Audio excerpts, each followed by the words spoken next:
Hello dear friend, नमस्कार। स्वागत है आप सभी का एडुकेशन में। फ्रेंड्स, समसामयिक घटना चक्र जो कि आपका सामान्य जो इतिहास है, भारतीय इतिहास, जिसके क्वेश्चंस आपके एग्ज़ाम से पूछे जाते हैं, चाहे आप आईएएस, पीसीएस, आरओ या वनडे एग्ज़ाम जैसे आपकी यूपी पुलिस है, लेखपाल भर्ती है, तो इन किसी भी भर्ती बीपीएससी है, तो किसी भी एग्ज़ाम्स की तैयारी कर रहे हैं, यहाँ से क्वेश्चन पूछे जाते हैं। और क्वेश्चन यहाँ पर जो भी मैंने लिए हैं वो ऑब्जेक्टिव क्वेश्चन लिए हैं। तो फ्रेंड्स, चलते हैं वीडियो की शुरुआत करते हैं, टाइम बिल्कुल भी वेस्ट नहीं करेंगे। तो सबसे पहला हमारा जो क्वेश्चन है वो है रॉबर्ट ब्रूस फुट थे। तो ये भूगर्भ वैज्ञानिक, पुरातत्वविद, पुरावनस्पत शास्त्री और इतिहासकार। तो इसका सही आंसर क्या है फ्रेंड्स? इसका जो है सही आंसर है कि ये रॉबर्ट ब्रूस फुट जो थे वो भूगर्भ वैज्ञानिक और पुरातत्वविद थे। और यहाँ पर आपका ए और बी दो आंसर सही हो जाएंगे। इंसाइक्लोपीडिया ब्रिटानिका के अनुसार जो है रॉबर्ट ब्रूस फुट ब्रिटिश भूगर्भ वैज्ञानिक और पुरातत्वविद थे। जियोलॉजिकल सर्वे ऑफ इंडिया से संबद्ध रॉबर्ट ब्रूस फुट ने 1863 ईस्वी में भारत में पाषाणकालीन बस्तियों के अन्वेषण की शुरुआत की। अतः स्पष्ट है कि इस प्रश्न का उत्तर जो है ए और बी दोनों हो सकते हैं। तो आगे देखेंगे, नेक्स्ट हमारा जो क्वेश्चन है,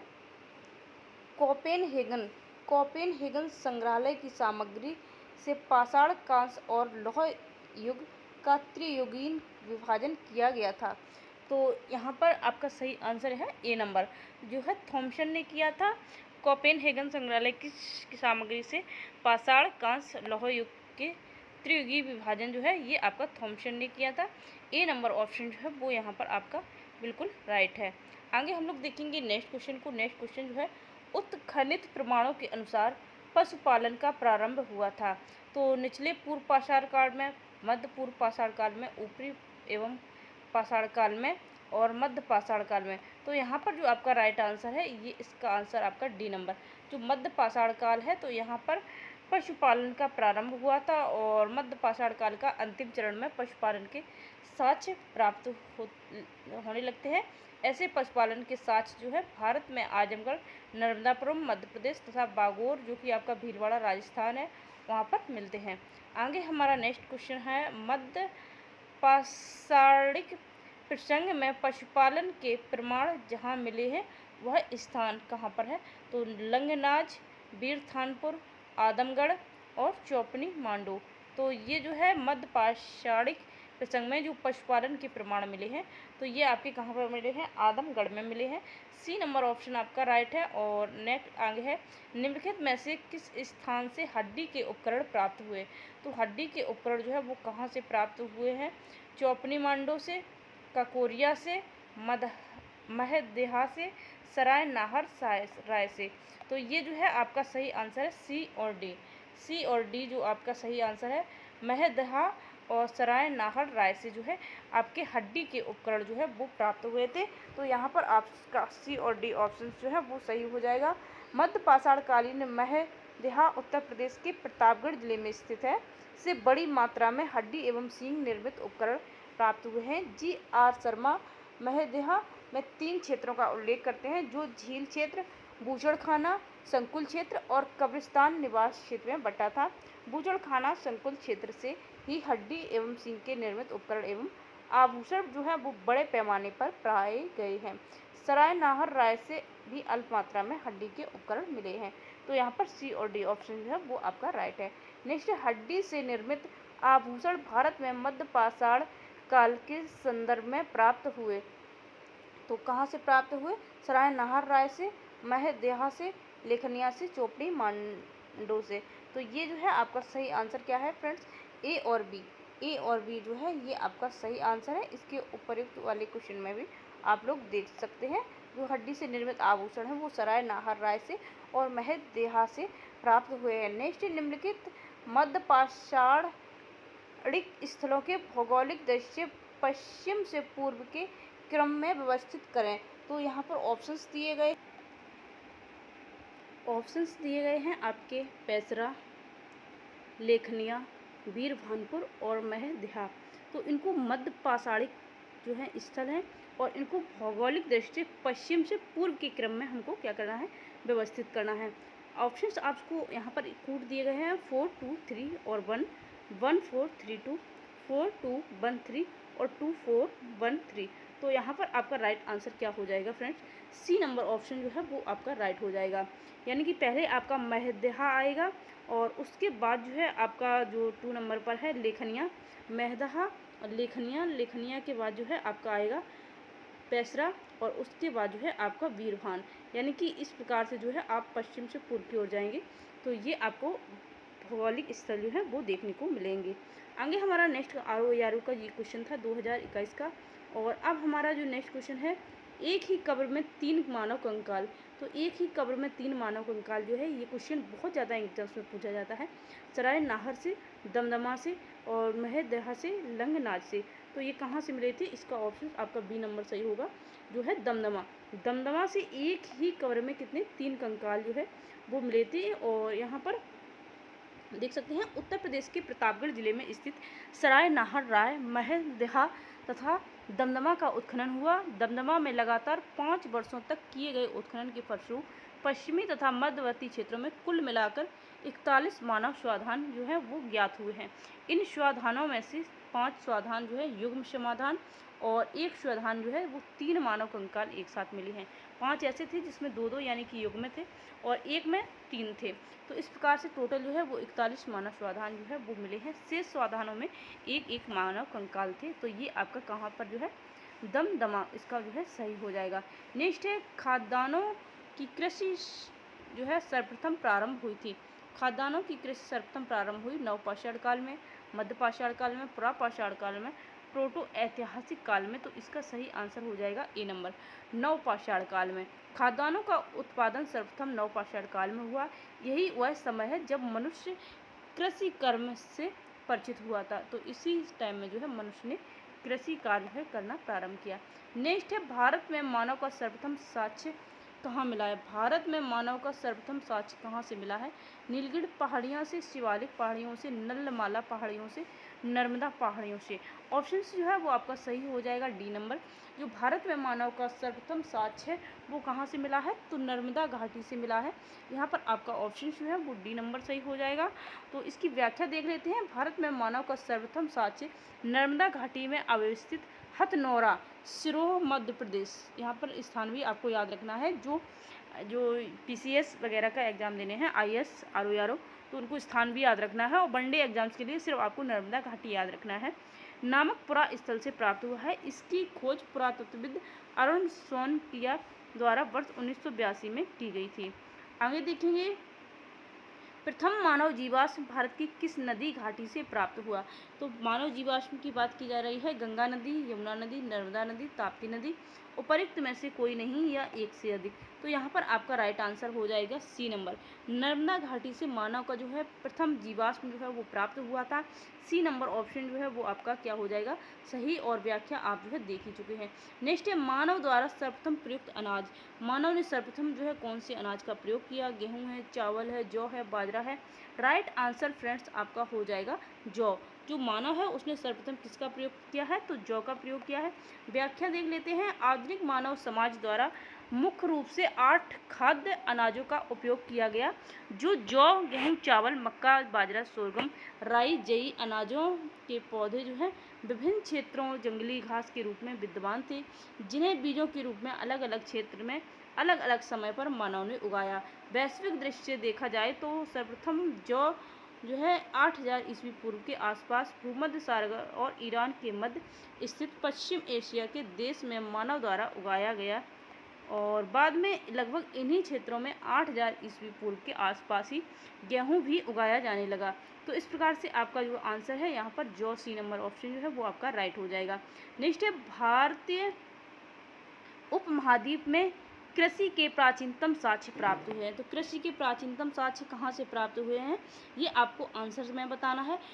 कोल, डिहवा, लहुरा देव, मेहरगढ़ से और टोकवा से। तो यहाँ पर सही आंसर क्या है, ये लोअर PCS का क्वेश्चन है प्री का। तो आंसर इसका बी नंबर सही है, लहुरा देव से। कहाँ से, भारतीय उपमहाद्वीप में कृषि के प्राचीनतम साक्ष्य जो है लहुरा देव से प्राप्त हुए हैं। और काफ़ी इंपॉर्टेंट क्वेश्चन है। आगे इसका जो है देख लेते हैं व्याख्या। नवीनतम खोजों के आधार पर भारतीय उपमहाद्वीप में प्राचीनतम कृषि साक्ष्य वाला स्थल जो है वो उत्तर प्रदेश के संत कबीर नगर जिले में स्थित लहुरा देव है। तो इस प्रकार से आपका आंसर जो है वो यहाँ पर लहुरा देव जो है वो सही हो जाएगा। आगे चलेंगे और नेक्स्ट है हमारा, भारतीय उपमहाद्वीप में कृषि के प्राचीनतम साक्ष्य जो है वो कहाँ से मिले हैं? ब्रह्मगिरी से, बुर्जहोम से, कोल्डिवा से और मेहरगढ़ से। यहाँ पर आपका आंसर सही जो है वो हो जाएगा डी नंबर, मेहरगढ़ से जो है कृषि के प्राचीनतम साक्ष्य प्राप्त हुए हैं। और आगे है, भारतीय उपमहाद्वीप में कृषि के प्राचीनतम साक्ष्य कहाँ से प्राप्त हुए हैं? तो इसका भी आंसर मेहरगढ़ हो जाएगा। और नेक्स्ट क्वेश्चन है, नवपाषाण युग में भारतीय उपमहाद्वीप के उत्तर पश्चिम क्षेत्र में निम्नलिखित में से किस स्थान पर कृषि के अभ्युदय के प्रारंभिक प्रमाण प्राप्त हुए हैं? कौन सा इसका आंसर सही हो जाएगा? तो मुंडीगाक है, मेहरगढ़ है, दम्ब सादत है और बालाकोट। तो यहाँ पर आपका आंसर फ्रेंड्स क्या सही हो जाएगा? एक ऑप्शन और है अमरी। तो मेहरगढ़ जो है अभी आप इसको देख चुके हैं, ये मेहरगढ़ से जो है कृषि के साक्ष्य प्राप्त होते हैं। क्वेश्चन को कई प्रकार से पूछा जाता है, इसलिए आपको क्वेश्चन की प्रैक्टिस करनी है ताकि आप ज़्यादा से ज़्यादा एग्जाम हॉल में क्वेश्चन को सॉल्व कर पाएँ और अपने नंबर को, स्कोर को बढ़ा सकें।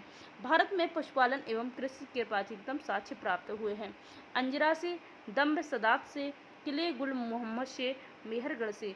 तो पशुपालन एवं जो है कृषि के साक्ष्य कहाँ से प्राप्त हुए हैं?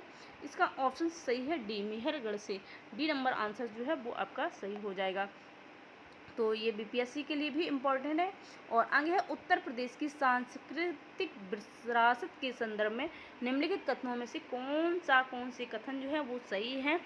इस प्रदेश में अनेक उत्खनित पुरास्थलों से वैश्विक संदर्भ में कृषि के प्राचीनतम जो है प्रमाण प्राप्त हुए हैं। और नेक्स्ट है, प्राचीनतम प्राप्त कृषि अन्न जौ और धान है। तो यहाँ पर आपका सही आंसर क्या हो जाएगा? पहले में आपको उससे कहा गया है कि इस प्रदेश के अनेक उत्खनित पुरास्थलों में वैश्विक संदर्भ में कृषि के प्राचीनतम प्रमाण मिले हैं। और दूसरा आपका कह रहा है कि प्राचीनतम प्राप्त कृषि अन्न जौ और धान है। कूट दिए गए हैं आपको, केवल 1 सही है, केवल 2 सही है, 1 और 2 दोनों सही है, ना तो 1 सही है और ना तो 2 सही है। तो यहाँ पर आपका आंसर सही होगा सी नंबर, 1 और 2। तो ये दोनों जो है वो आपके सही हैं। आगे चलेंगे और नेक्स्ट क्वेश्चन को देखेंगे। नेक्स्ट क्वेश्चन है, यहाँ पर इसकी व्याख्या भी देख लीजिए। उत्तर प्रदेश प्रागैतिहासिक काल से ही समृद्ध सांस्कृतिक विरासत का धनी रहा है। ध्यातव्य है कि प्रदेश की बेलन नदी घाटी क्षेत्र में स्थित कोल्डवा को लंबे समय तक विश्व में धान की खेती का प्राचीनतम प्रमाण माना जाता रहा है। इसी तरह वर्तमान में धान की खेती का प्राचीनतम प्रमाण प्रस्तुत करने वाली लहुरा देव भी उत्तर प्रदेश के संत कबीर नगर जिले में का ही जो है भाग है। अतः कथन 1 सही है। उत्तर प्रदेश के अनेक उत्खनित स्थलों में से जो है प्राचीनतम कृषि अन्न जौ एवं धान के साक्ष्य मेहरगढ़ एवं धान के साथ जो है कोल्डी हवा से प्राप्त हुए हैं। तो आगे देखेंगे नेक्स्ट क्वेश्चन जो हमारा है, उस स्थल का नाम बताइए जहाँ से प्राचीनतम स्थायी जीवन के प्रमाण मिले हैं। तो उस स्थल का नाम बताना है जहाँ से प्राचीनतम स्थायी जीवन के प्रमाण मिले हैं। तो धौलावीरा है, किले गुल मोहम्मद है, कालीबंगा है और मेहरगढ़ है। तो यहाँ पर जो है आपका सही आंसर क्या हो जाएगा? उस स्थल का नाम बताना है जहाँ से प्राचीनतम स्थायी जीवन के प्रमाण मिले हैं। तो ये मेहरगढ़ से मिले हैं। डी नंबर ऑप्शन जो है वो आपका सही हो जाएगा। जो दिए गए विकल्पों में प्राचीनतम स्थायी जीवन के प्रमाण जो है सर्वप्रथम बलूचिस्तान की कच्ची मैदान स्थित मेहरगढ़ से मिले हैं।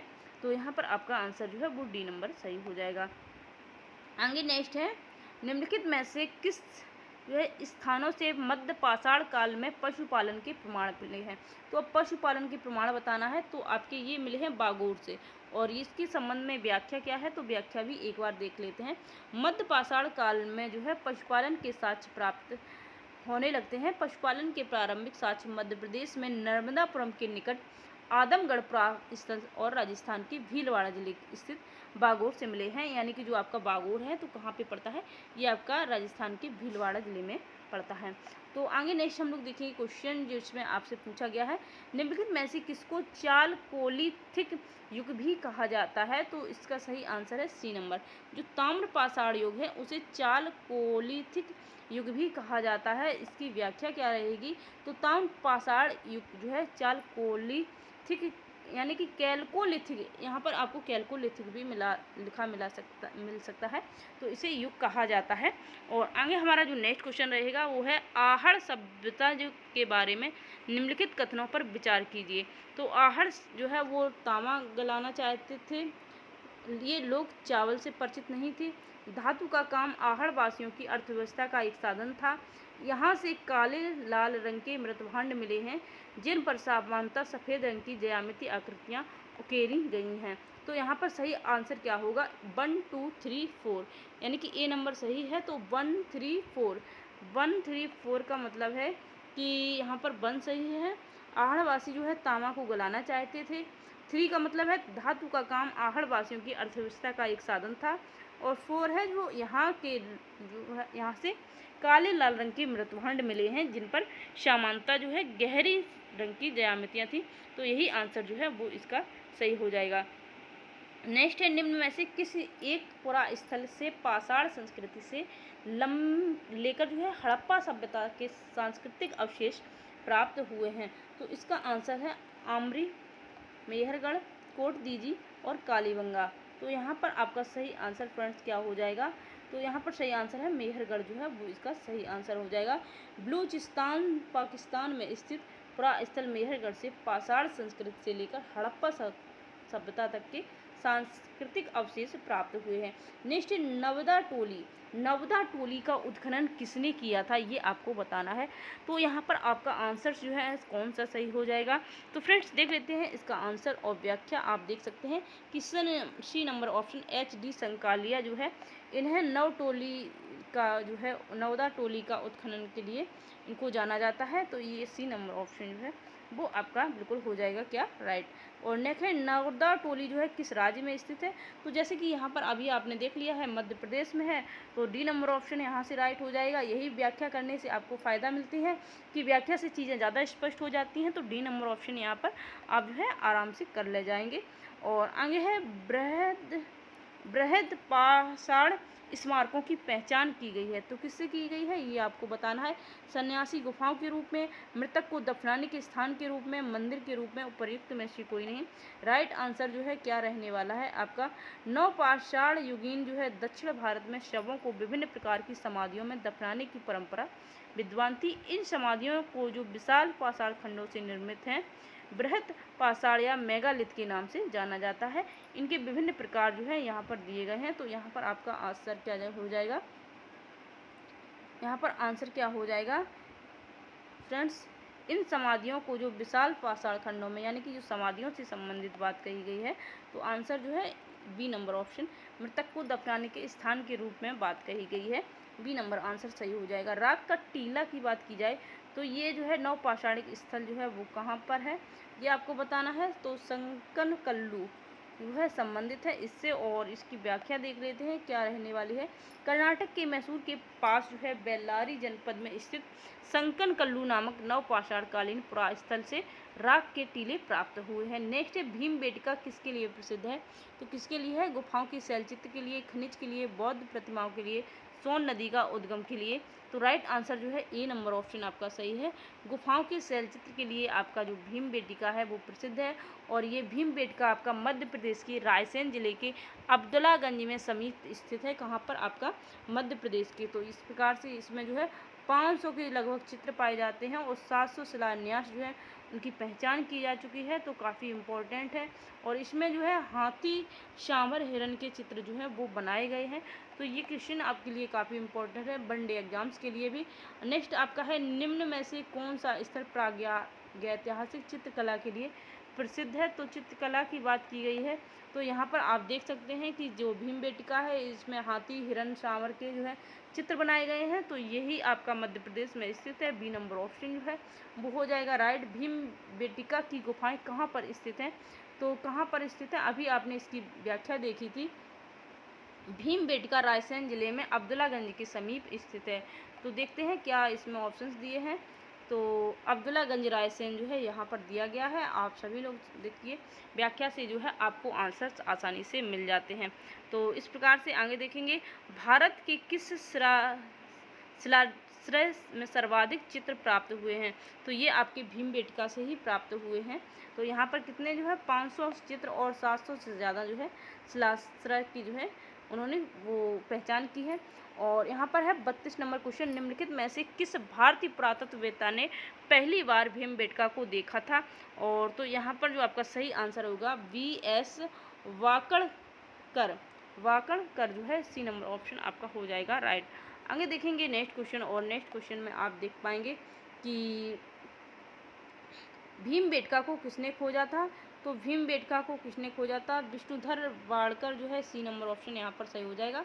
अभी आप जो है इसकी व्याख्या देख ही चुके हैं। ये मध्य प्रदेश में जो है आपका एक स्थल है। और नेक्स्ट गैरिक मृतभांड OCP, ये क्वेश्चन एग्जाम्स के लिए बहुत ज़्यादा इम्पोर्टेंट है। का नामकरण हुआ था, किसके द्वारा नामकरण हुआ था, ये आपको बताना है। राइट आंसर आपका है हस्तिनापुर में जो है गंगा यमुना दोआब की सांस्कृतिक परंपरा, सभ्यता एवं उस संस्कृति के साथ शुरू होती है, जिसे अपने अत्यंत विशिष्ट मृतभांड के नमूने का कारण जो है गैरिक मृतभांड OCP कहा गया है। तो यहाँ पर आपका सही है, आपका हस्तिनापुर आंसर जो है वो हो जाएगा बिल्कुल राइट। और आगे देखेंगे नेक्स्ट क्वेश्चन, ताम्रश्म काल में महाराष्ट्र के लोगों जो है मृतकों को घर के फर्श के नीचे किस तरह रखकर दफनाते थे। तो उत्तर से दक्षिण की ओर, पूर्व से पश्चिम की ओर, दक्षिण से उत्तर की ओर। तो यहाँ पर आपका राइट आंसर हो जाएगा A नंबर, जिसमें कि आपका ऑप्शंस है महाराणा की ताम्रपाषाणकालीन संस्कृति, जोरवे संस्कृति के निवासा, दैमाबाद, चंदौली, इमाम गांव आदि पुरा स्थलों में मृतकों को उत्तर से दक्षिण दिशा में घरों के फर्श के नीचे दफनाए जाने के साक्ष्य मिले हैं। कब्र में जो है मिट्टी की हड्डियां और तांबे की वस्तुएं भी रखी जाती थीं। और आगे है, निम्नलिखित में से किस स्थल से मानव कंकाल के साथ कुत्ते का कंकाल भी मिला है। तो ये आपका कहाँ से मिला है, बुर्ज होम से, बुर्ज होम से मिला है। B नंबर ऑप्शन सही हो जाएगा आपका। वहाँ पर मानव जो, यहाँ पर आप व्याख्या देख सकते हैं कि जम्मू एवं कश्मीर में श्रीनगर के निकट स्थित बुर्ज होम से नवपाषाणिक अवस्था में मानव कंकाल के साथ कुत्ते का जो है कंकाल का शिवाधान भी प्राप्त हुआ है। और गड्ढों वाले घर जो है यहाँ की मुख्य विशेषता है। तो ये बात भी आपको याद रखनी है। नेक्स्ट है आपका, निम्नलिखित में से किस स्थान पर मानव के साथ कुत्ते को दफनाए जाने का साक्ष्य मिला है। तो बुर्ज होम ही इसका आंसर सही हो जाएगा। कई प्रकार से क्वेश्चन को पूछा जाता है, तो सभी क्वेश्चन शामिल कर दिए गए हैं। गर्द आवास के साक्ष्य कहाँ मिले हैं, तो बुर्ज होम से मिले हैं। A नंबर ऑप्शन यहाँ पर सही हो जाएगा। और नेक्स्ट है आपका, निम्नलिखित युग्मों पर विचार कीजिए। तो ये आपके लिए दिए गए हैं, युग में ऐतिहासिक स्थल दिए गए हैं, जैसे कि यहाँ पर बुर्ज होम है, चंद्रकेतुगढ़ है, गणेश्वर है। और ख्याति का कारण क्या रहा है, शैलकृत देव मंदिर है, टेराकोटा कला है, ताम्र कलाकृतियाँ हैं। तो इनका मिलान करना है कि कौन सा जो है किसके लिए है। तो यहाँ पर बुर्ज होम नामक नवपाषाणिक काल जम्मू कश्मीर के केंद्र शासित में स्थित है। तो ये आपका बुर्ज होम जो है पुरास्थल टेराकोटा एवं पीटसन ने की थी। तो गर्तावास साक्ष्यों की प्राप्ति जो है वो यहीं से हुई है। तो यहाँ पर आपका आंसर जो है वो D नंबर कि 2 और 3 जो है वो आपका बिल्कुल सही हो जाएगा। तो ये आपका आंसर जो है वो बिल्कुल सही है। आगे चलेंगे नेक्स्ट क्वेश्चन की ओर। नेक्स्ट क्वेश्चन आपका है, विंध्य क्षेत्र में किस शिलाश्रय से सर्वाधिक मानव कंकाल मिले हैं। तो कहाँ से मिले हैं, मोरहना पहाड़ से, गगरिया से, बगही घोर से, लेखनिया से। तो यहाँ पर आपका आंसर है D नंबर, लेखनिया। यानी कि डॉक्टर J.N. पांडे की पुस्तक जो पुरातत्व विमर्श के अनुसार विंध्य क्षेत्र के लेखनिया की शिलाश्रय संख्या 1 से मध्य पाषाणिक लघु पाषाण उपकरणों के अतिरिक्त 17 मानव कंकाल प्राप्त हुए हैं, जिनमें से कुछ जो है वो सुरक्षित हालत में है तथा अधिकांश क्षत विक्षत अवस्था में पाए हुए हैं। संयुक्त राज्य अमेरिका के ओरेगॉन विश्वविद्यालय के जॉन और लुकास के अनुसार लेखनिया ने कुल जो है 27 मानव कंकाल की अस्थियां मिली हैं। तो यहाँ पर D नंबर ऑप्शन जो है वो आपका सही हो जाएगा, सर्वाधिक जो है आपके लेखनिया से प्राप्त हुए हैं। नेक्स्ट है, नीचे दिए गए जो कथन हैं उनके दूसरे कारण दिया है। तो इसका आंसर्स आपको निकालना है। तो यहाँ पर अभिकथन दिया है, विंध्य क्षेत्र के पाषाण युगीन लोगों ने नूतन जो है काल के अंत में गंगा घाटी का प्रव्रजन किया है, और इसका कारण है जलवायु परिवर्तन के कारण इस काल में शुष्कत का चरण था। तो यहाँ पर आपका सही आंसर क्या हो जाएगा? तो फ्रेंड्स इसका जो है ए आर दोनों सही हैं या गलत हैं, तो क्या है? तो इसका ए नंबर ऑप्शन ए आर दोनों सही हैं और ए आर की सही व्याख्या करता है। तो इसकी व्याख्या देख लेते हैं। जी आर शर्मा ने सराय नाहर सराय में खुदाई के बाद यह अवधारणा दी कि नूतन भूतन काल के अंत के सूखे के कारण विंध्यन क्षेत्र में भोजन की कमी के कारण लोगों ने गंगा घाटी क्षेत्र में प्रवास किया था। ये आंसर जो है वो इसका सही हो जाएगा। नेक्स्ट है भारतीय पुरातत्व सर्वेक्षण निम्नलिखित विभागों मंत्रालयों में से किसका संलग्न कार्यालय है? तो इसका जो है सही आंसर क्या होगा? संस्कृति, पर्यटन, विज्ञान एवं प्रौद्योगिकी, मानव संसाधन एवं विकास। तो यहाँ पर ओ ए नंबर ऑप्शन सही हो जाएगा। संस्कृति जो है वो इसका बिल्कुल सही हो जाएगा। भारतीय पुरातत्व सर्वेक्षण जो है भारत सरकार के संस्कृति मंत्रालय के अधीन एक विभाग है। ये आंसर आपका सही हो जाएगा। नेक्स्ट है भारतीय पुरातत्व के जनक जो है वो किसे कहा जाता है? तो अलेक्जेंडर कनिंघम को जो है भारतीय पुरातत्व का जो है जनक कहा जाता है। ये आंसर आपका सही हो जाएगा। और नेक्स्ट है भारतीय मानव संग्रहालय कहाँ पर स्थित है? गुवाहाटी, बस्तर, भोपाल, चेन्नई। तो राष्ट्रीय मानव संग्रहालय जो है वो कहाँ पर है? भोपाल में है। सी नंबर ऑप्शन सही हो जाएगा। इसकी व्याख्या क्या है तो देख लेते हैं। राष्ट्रीय मानव संग्रहालय जो है जिसका नाम बदलकर इंदिरा गांधी राष्ट्रीय मानव संग्रहालय कर दिया गया है, भोपाल के मध्य प्रदेश में स्थित है। यह भारत सरकार की सांस्कृतिक मंत्रालय के अंतर्गत स्वायत्त शासी संगठन है। और नेक्स्ट क्वेश्चन है आपका, मानव सभ्यता के विकास की कहानी दर्शाने वाला देश का सबसे बड़ा संग्रहालय इंदिरा गांधी मानव संग्रहालय कहाँ स्थित है? तो भोपाल में स्थित है और ये इसका हो जाएगा राइट आंसर। तो फ्रेंड्स वीडियो अच्छी लगी तो लाइक, सब्सक्राइब, शेयर कर दीजिए। कंटिन्यू आपको इस भारतीय इतिहास की जो सारे क्वेश्चन हैं आपको सभी चैप्टर्स के मिलते रहेंगे। तो लाइक, सब्सक्राइब, शेयर कर दीजिए। Thank you.